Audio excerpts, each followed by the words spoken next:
Hello and welcome back to the Class E Chloe Show, where we talk about music and its effects on every aspect of our daily lives. I'm your host, Chloe Castillo, and I have another fantastic guest for you today, anchor and reporter for the Right Side Broadcasting Network, RSBN, Bobby McNeily. Great to have you on the show today. Chloe, thank you so much. I love what you're doing and making music great again. It's so wonderful to see how it shaped Western culture. And I'm just so impressed with you because you are not only a wonderful host, but also I love your music and what you're bringing about to make it all accessible to people. That's what it's about, especially at the Trump Kennedy Center. So we're excited to be partnering in all that. Absolutely. Well, thank you so much for joining the show, and I appreciate you've always been so supportive of everything over here with that I'm doing, Make Music Right, and the whole movement. And it's so just cool to have a friend in you over here. So I appreciate it. So let's dive right in. You are a tenor. I learned that for the first time actually at Madison Square Garden at the rally. I ran into you and went over to say hi, and you're like, "Hey, by the way, I'm a musician too." And I'm like, "Oh, how awesome!" So give us your background on kind of your musical journey. It all began truly as a young man and going back to fifth grade. And I was intrigued by the fact that there were more women in choir than there were men. So I thought maybe I'll end up with a date. I kid you not. And I'm still single in my young adulthood and my young professional career, but that's okay. As time went on, I actually saw Luciano Pavarotti at the United Center in Chicago, Illinois. And that somewhat changed my life in the sense of this man was filling up stadiums, packing them, taking opera into places that were not necessarily accessible before, because some people seeing classical music as, oh, that's for the haughty, that's for the rich, that's for the sophisticated, that's for people that want to just sit back and drink their tea and the pinky high in the sky type of feel. And it's truly for everyone. And when that happened, I thought I'd take my interest and a hobby and start turning that into a career. And that was because my voice teacher actually sang with the most recent recipient, actually, of those Trump Kennedy Center honorees, Mr. Michael Crawford himself. She did about 2,000 plus shows as Carlotta in The Phantom of the Opera. So she brought up the idea to me, did you know you can study this at a secondary school and a conservatory or a traditional liberal arts college? And for me, that was going to the University of Illinois at Urbana-Champaign and studying under the same tutelage of some of my mentors from high school. So that's how it all began. And amazing experience to study opera and classical voice. What an awesome story. I love it. I love the start, and I love where it took you. That's really cool. Um, Expand on that about Pavarotti a little bit, as how old were you when you were at that concert? So that was 10 years old. Okay, so what would you say you're like, what was the overall, I guess, impact that had on you as a 10-year-old kid? Like, what was it that really inspired you? What about the environment was just so impactful?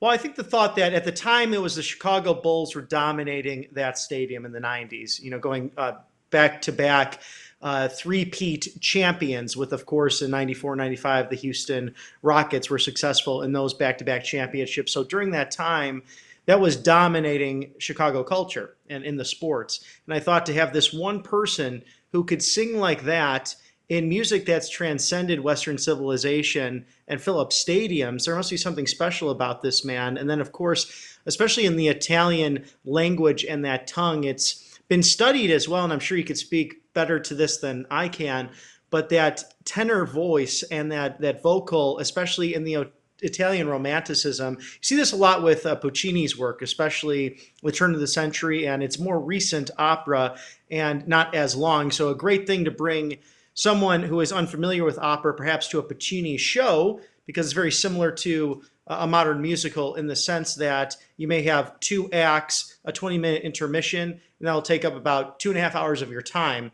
Because as technology evolved, as we were getting radio into our lives and then television, of course, we don't have as much patience for sitting down as long. So versus the Wagner operas of yesteryear that could go into the ring cycle and hours of sitting in these seats, people had different opportunities for entertainment and communication. So it was gripping to keep them sitting down in that. So Puccini, a great way to do that. And I think that's what captivated me right off the bat, the romanticism with it. And the superhero complex that I think I developed over time. With and you see these tenors who tend to be the protagonist and the bass baritones, especially in a show like Tosca, where Scarpia, the chief of the Roman police, is the bad guy, and that deep barreled bass, double bass baritone that is beautiful as well, but the antagonist in that story. I love it. So, when you talk about, it captivated your mind as a kid, seeing that something that wasn't necessarily quite as mainstream, maybe as it once was back in the day, could capture and could hold the attention of that many people at that amount, in that period of time. And that's a really interesting observation. So I just want to ask you, music clearly has a very I guess tight hold on our society, especially the mainstream music industry these days is, I would say, really shaping hearts and minds of Americans, especially the youth.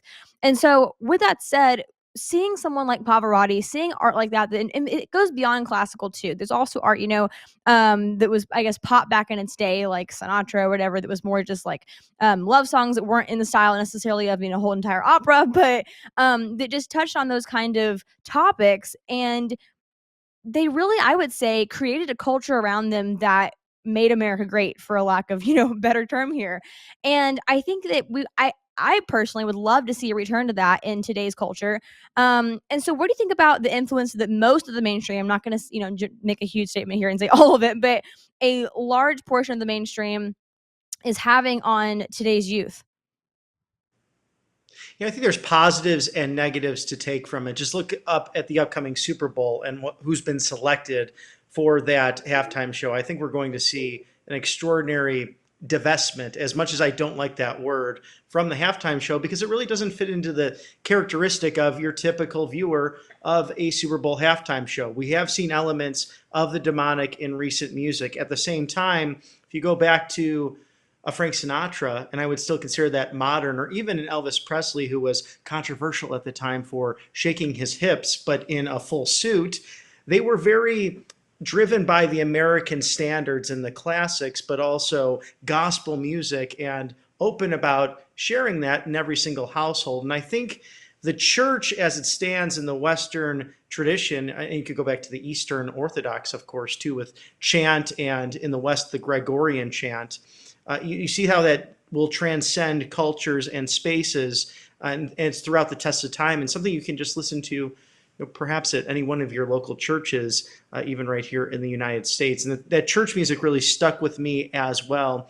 But I think the thing that will win the day for the culture on the right side of history is really telling a story. That's what kind of unites all of us, regardless of the language, regardless if it is going into church choir or simply listening to country music. That's why I think country music has become kind of this very popular genre in 2026, and has evolved a bit and created a big tent, because they're telling a story about the football quarterback falling in love with the cheerleader, or heartbreak and heart loss and redemption, to simply enjoying a Saturday night with friends. I think of Brad Paisley, American Saturday Night, and the blend of this great nation and the diversity of sharing in each other's cultures without necessarily forcing people to conform. So I think the storytelling aspect will save the day and help grow the culture once again. Absolutely. And there are so many amazing stories to be told. I was speaking to someone recently, I can't remember who it was. We were talking about how, especially when it comes to, I guess, more Christian, like film and music and whatnot, it's so much of it's so watered down. And I'm a Christian myself, but it's like so much of that entertainment is almost like, I guess, they take out the relatable elements of so many of these stories, whether it be music or film or whatever, and kind of just water everything down. And so, something that I would love to see is a resurgence of art that, honors God, that honors life, that honors something, beyond ourselves, but that isn't watered down and, oh, let me just, make this totally G-rated, but rather actually make something that can relate to people on a level that they find that they're seeing in their everyday lives, but yet that is has the kind of values that shape a great nation. And I would say those are Christian conservative values. So let me talk to you a little bit about the Kennedy Center here. So, or the Trump Kennedy Center, rather. I love that. So what are your thoughts on all these cancellations that have been happening? It's just, I feel like every time I open my phone, it's like, Google's notifying me, hey, someone else canceled. Hey, someone else canceled. So what are your thoughts? Well, I'm going to date myself a bit, going back to my education at the University of Illinois, Urbana-Champaign, the School of Music, a great group of people. And I would have to say my professors, mostly traditionally liberal or on the left side of history, but it was the first time I encountered the leftist thought on the campus as a whole. But the school itself almost felt like a conservatory education within the larger liberal arts backdrop of what is a fine institution in what we would call the Harvard of the Midwest back when we were there. But it really was a wonderful place to go to school. Politics really ended at the door when you came together to create art.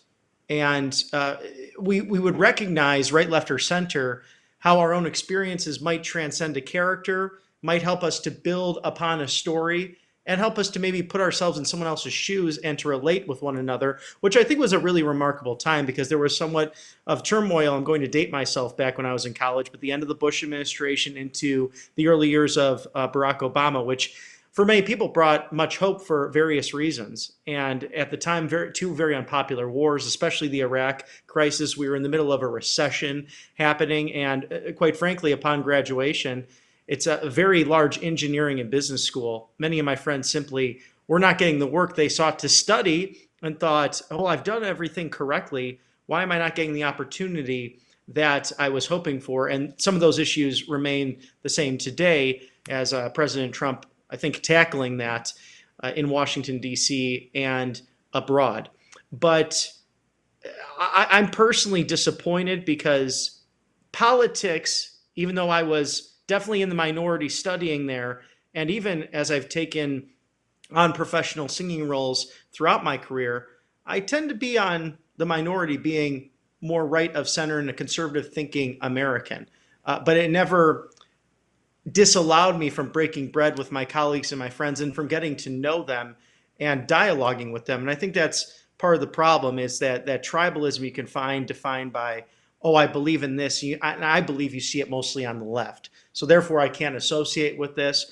But I think in turn, perhaps some of these artists, they actually want to go this and celebrate America and celebrate a great center, which, by the way, before this Trump Kennedy Center and before the board was in place with President Trump as the chairman, it was in shambles. There was money being wasted by the federal government on the salaries. There was also, they were, the building itself was actually falling apart. So they've completely reformed that, and it's exciting to see. And I fear that these artists perhaps are just afraid of, if I perform there, maybe I'll get canceled, as we've seen in the past.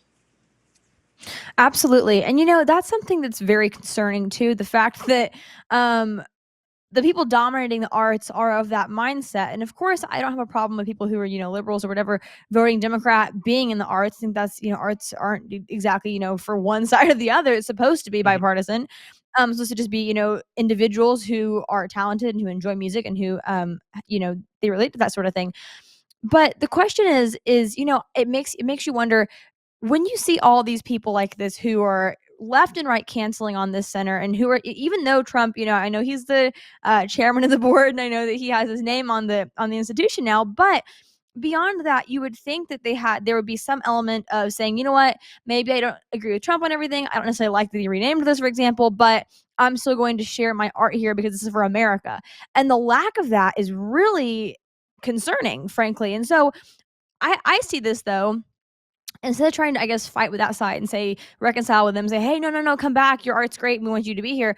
Instead, maybe it's time we kind of let that go and say, hey, we need to really be fostering a culture in America that represents our values. And maybe one place to start is by welcoming those artists to this great institution, not in a political way, but rather in a values driven way. So what are your thoughts on that? Chloe, I think you hit it right on the head, because if you look at these recent honorees, before it became the Trump Kennedy Center, that's what they talked about on the red carpet. And even Gene Simmons of KISS apologized for using rather a brash language with the one reporter talking about what does it matter who I voted for one way or the other, which I don't think was an unfair question by any means, but being a public person. But he said, I'm here. We used to shut that shield or that backdrop, and then you would take your vote back in the day, and no one would then ask you, how did you vote to start off any conversation? So it was a rather interesting moment to see all that. And same with Paul Stanley of KISS, stating that I like some things the president's done. I don't like some things he's done. But the bottom line is this little band that started from next to nothing, basically a garage band, now being honored as one of America's finest and most remembered. What a special honor, and to be here with the President of the United States. So in a sense, it was a nonpartisan evening. And I think for this round of Kennedy Center nominees, what a wonderful way for the president to honor Gloria Gaynor and Michael Crawford. Of course, Rocky Balboa, Sly Stallone himself, also Rambo. How many chances do you have in the movies to not only play one iconic character, but two? And of course, a great career that continues to go along with the greatest rock band of all time, KISS. And what a mix of that. And we saw that with Garth Brooks, too, who I believe he's more of a liberal, but has not necessarily worn his politics on his sleeve. And he walked out there saying, I'm sure you're surprised that I'd be honoring my friends from KISS because I'm a country music singer and they were heavy metal back in the day. But there's that commonality in that language of music that can really communicate to people. And I think that was displayed that night. So let's take a short break here for ads, and we'll be right back with more from Robert McNeily in a second. When things go sideways, will you be ready? Meet the new Patriot Power Generator 1200, a solar generator that's lightweight with more capacity and more life cycles, and recharges twice as fast, all at a fraction of the price. In a blackout, power lights, TVs, medical equipment, even your fridge. No gas, fumes, or noise. It's safe to use inside your home. This is about peace of mind. To learn more about this amazing generator and get your free solar panel, go to Patriot TV Store and look for the solar generator banner. Attention American business owners, big or small, your company deserves to be seen, and Patriot TV is here to help. We're proud to support American-owned businesses by offering a free listing of your company on Patriot TV Store. That's right. No cost, just visibility to millions of loyal viewers who want to support American businesses like yours. Whether you run a small business or a nationwide company, this is your chance to reach a dedicated audience on Patriot TV Store, on major smart TVs like Samsung, LG, Sony, TCL, Roku, also on Apple, Android, Amazon, Fire Stick, YouTube, Facebook, Rumble, Truth Social, X, and of course, the Patriot TV Store app and website. It's our way of giving back to the community and helping American businesses thrive. Let's work together to build a stronger America. Don't miss out on this incredible opportunity. Get your free business listing today. Contact us at info@patriot.tv. Looking to give your wardrobe an upgrade? Well, look no further. Here at God Country & Kin, we've got you covered from head to toe, from shoulder to shoulder, and everything in between. Introducing our brand new Patriotic Collection, designed to display your patriotic spirit with a stylish look that's sure to turn heads. And the best part is, you don't have to break the bank to be your best you. Why wait? Visit us online or in-store today and elevate your style with God Country & Kin. God Country & Kin, where patriotism meets style. Shop now. Visit the Patriot TV Store and look for the God Country Kin banner to find the perfect outfit, shirt, accessory, or maybe a great hat. You can totally see yourself rocking this hat. I know you can. And check out all the great stuff we've got to show your patriotism at patriot.tv.store. Click that link above that says store and join me there at the Patriot TV Store.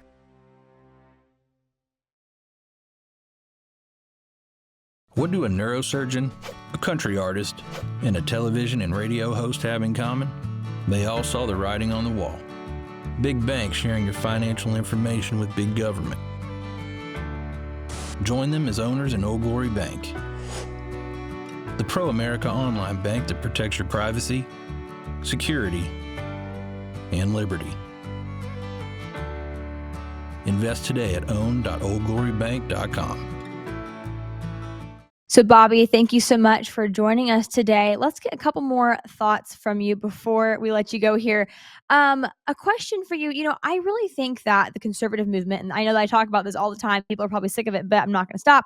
I think that the conservatives really overlook the power of music and art and culture and the impact that it has, and the role that it plays in shaping minds and in really directing our nation in a way of its own. Really, I think it's been recognized by greats in the past, and I think that it needs to be recognized again by our movement. And so, with that said, first of all, do you agree with that? Do you think that that really does need to be utilized more on the conservative right? And if so, how can we do so? What are the next steps forward to bring this up to attention for the conservative movement and actually intrigue people and get their interest when it comes to fostering art in America that once again aligns with our great American values? Yes, absolutely. Well, first of all, it's a bridge barrier and it's the common language. So people, regardless of right, left, and center, can really discuss about those commonalities in some of their favorite artists to what they enjoy attending, from the movies to a night out in the theater. And that was the scary thing really post COVID, because I was so grateful for the church and church gigs when 2020 hit. I was still living in the Chicago area and everything got locked down, and I never had to get locked out of church because I was lending my voice, and then also some wonderful paid gigs in that process. And thanks be to God for that, as it was very tragic to see people locked out of their businesses, their way of life, going to the gym, seeing family members, especially those elderly, passing away. So we have to remember all of that. And music can cut through all of that in so many different ways. And I think this is interesting to note. Back in 2012, during my Turning Point USA tenure, I went to a Young Americans for Freedom event, YAF for short, with then Congressman Sean Duffy, our great transportation secretary, and Rachel Campos Duffy of Fox News, a wonderful couple. Of course, their son-in-law running for Michael Afonso, just getting the Trump endorsement too, over in Wisconsin's 7th Congressional District. But they talked a lot about the evolution of the Republican Party in 4 short years, from 2012 of Mitt Romney to 2016 of Donald Trump. And on a very interesting issue, Robert Pattinson coming on the scene, of course, with his co-star from the vampire movies, Twilight, those series. Apparently they were in a relationship that didn't work itself out. And President Trump, when he was just a private businessman, commented on it using Twitter, engaging in the culture, something that Mitt Romney chose not to do. He actually said on many occasions, well, I'm above that. And I see how you could take a very simple issue and look at it in 2 ways: that I don't want to address pop culture. I don't want to delve into the entertainment factor of America. But a lot of people are following that, and it's a way to message out to the rest of the country that is not as political as some of us are thinking about it every single day of their lives. People are busy. So it's not relinquishing any ground that we once did in the modern American movements. I think from the 1960s, when you see things like the sexual revolution into Vietnam, and now this renewal we're experiencing in a reclamation of the culture. And I think back to September 21st when my friend Charlie Kirk, that beautiful memorial out in Glendale, Arizona at the Cardinal Stadium, and just seeing God praised in all of it as he envisioned filling stadiums for the glory of God. It was truly a church service. And that's the irony of all of it. It's Charlie's humility pouring out even after him leaving us in his pilgrimage here on earth, and now with his heavenly reward. So I think a lot about that. But whatever you're doing, especially if it's in the arts, don't say, I can't do that because I'm a conservative. No, go into the unknown waters, especially if you have a gift from God, because you might be able to tell a story unlike anything else. And he might be putting you on a mission unlike anyone else has on this earth. You just said something very important there. Where you pointed out, I guess, the conservative mindset of saying, I'm above that. I'm above the culture. I'm over here studying the trends of politics and seeing what bill is being passed next and how the stock market's doing. And you know, we have this kind of, I guess, aura about us, if you will. And I think Donald Trump has broken a lot of those barriers, very much so, actually. He's, I guess you could say, a pop culture president in a way. And it's very important. With that said, I think that we see the power of the culture and entertainment culture is in particular. And I could not agree with you more. It's incredibly important to recapture that for America. And if we don't, and we continue letting that just, I guess, side with the left and be invested in by the left, then we're going to lose, and we're going to have a very hard time every 4 years electing the kind of leader we want for our nation. I think that we are very, very lucky that we made it with President Trump and actually secured that. And so, absolutely, moving forward, I think it's incredibly important for the culture to be very much so front and center, right along policy when it comes to making America great again. So, a couple more questions for you. Actually, one last question for you. What are your thoughts on the golden age of art and culture in America? President Trump talked about this back when he first, I think, started doing work on the Kennedy Center. And I know I'd, for one, love to see the golden age of art and culture addressed more on the conservative side. So, what are your thoughts for fostering that kind of culture in America? And then also, where can my audience find you? Yes, absolutely. And I want to clarify because I mentioned earlier about the salaries and how that broke down. The problem was it was in a government fund that could not be funded in the first place. So it was interesting for the far left to claim now that they don't like President Trump's name being on the Kennedy Center, although this new team, really led not only by the president, but Rick Grinnell's on the ground looking at this every day. Quite frankly, it's a big chunk of what he does throughout the week. They're literally fixing it because it was uninhabitable at one point. They were finding mold. There was water leaks. Some bathrooms were inoperable. I mean, it's terrible because it is a shrine to our 35th president, who has so much in common, I think, with our 45th president, and of course his wonderful nephew running HHS in an extraordinary way. You can find me over at Robert McNeily TV. So at Robert McNeily TV, McNeily, and that's over at Instagram.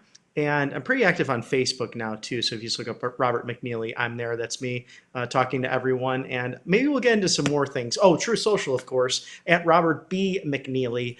Robert B. as in Bobby McNeely. So we'd love to collaborate and keep talking to everybody. But it's very important, I think, for conservatives, if we can find a way to publicly fund these education programs, these arts programs, because that's the first thing to get cut. And you can get creative with it, just like President Trump does. Privately, publicly, make sure you're giving back to the arts some way, somehow. Because, and we love sports. I love football. I love baseball. But those are the big, big money makers. Find a way to collaborate to have arts in your schools, because it will inevitably bring a much more vibrant environment to your community.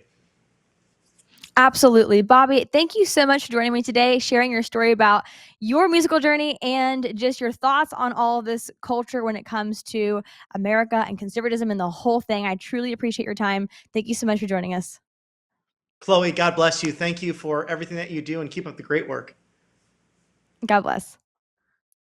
Thank you so much for watching this episode. Please subscribe to the Classic Chloe Show on Rumble, YouTube, and Spotify to stay up to date on the latest episodes. And also follow me at classically_Chloe on Instagram and classically Chloe on all their platforms.